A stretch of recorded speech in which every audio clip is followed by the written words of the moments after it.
Hi, my name is Emma Bell, and today I'll be doing my informational speech over the benefits and risk of physical activity. 1, 2, 3, 4, 5.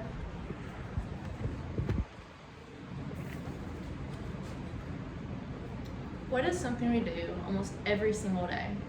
For those of us who can, we walk. Whether it be a few short steps to another room or a mile-long hike, we walk almost every day. These small steps actually are very impactful in our lives for our physical and mental health. Staying active through activities such as walking can be beneficial for our health, while inactivity is actually very detrimental to our health and can lead to many health risks. To begin, I would like to discuss the benefits of staying physically active. Being active is vital for physical and mental health. Regular aerobic exercise or things such as walking can actually help with weight management. The Centers for Disease Control and Prevention, or the CDC, recommends to achieve the goal of 150 minutes a week or 30 minutes a day, 5 days a week of physical activity to maintain your weight. However, if you want to lose weight and maintain that weight, then you'll need to up your exercise and decrease your calorie intake or go into a caloric deficit, which is basically where you consume less calories than what you would expend. Being active is not only beneficial for your physical health, but it's also very beneficial for your mental health.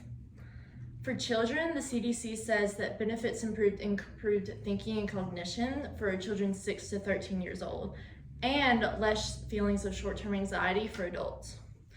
With these less short-term feelings of anxiety in adults, it can also help reduce the long-term effects of anxiety and depression in adults with regular physical exercise.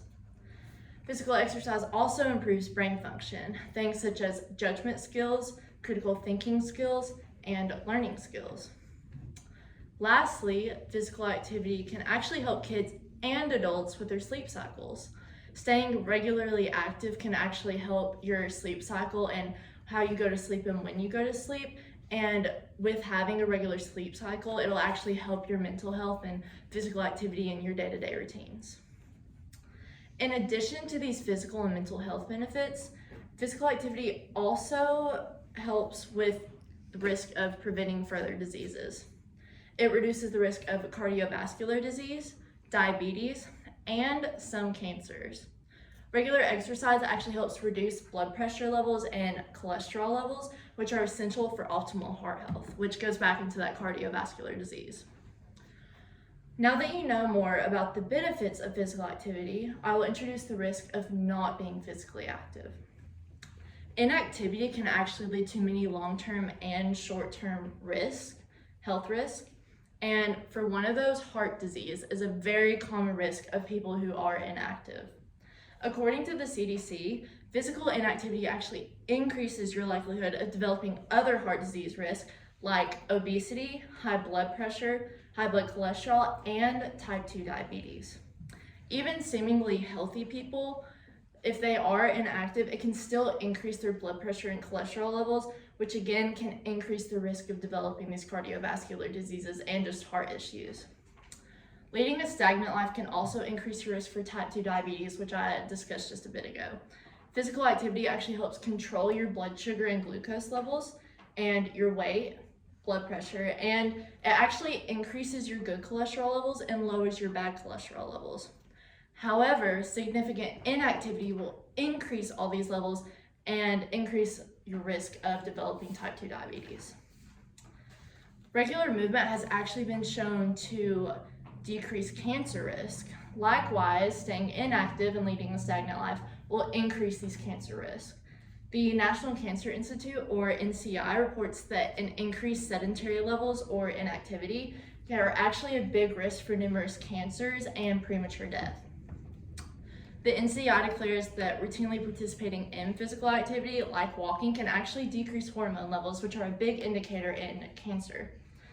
They say that it decreases sex hormones like estrogen and growth factors associated with cancer development and progression. Walking can also prevent high blood levels of insulin, which are also linked to cancer development and progression in breast and colon cancer, along with type 2 diabetes, which I discussed earlier, because if you have these differing levels of insulin, then it can lead to that progression of type 2 diabetes, and cancer is what they're seeing now. Now that you know more about the benefits and risk associated with physical activity, I truly hope you will take more time and effort to prioritize your health. From a short walk around your neighborhood to even just swimming in a pool, daily movement is so beneficial for long-term health. Overall, staying active for at least 30 minutes a day can and will substantially impact your physical and mental health. 1, 2, 3. 4, 5.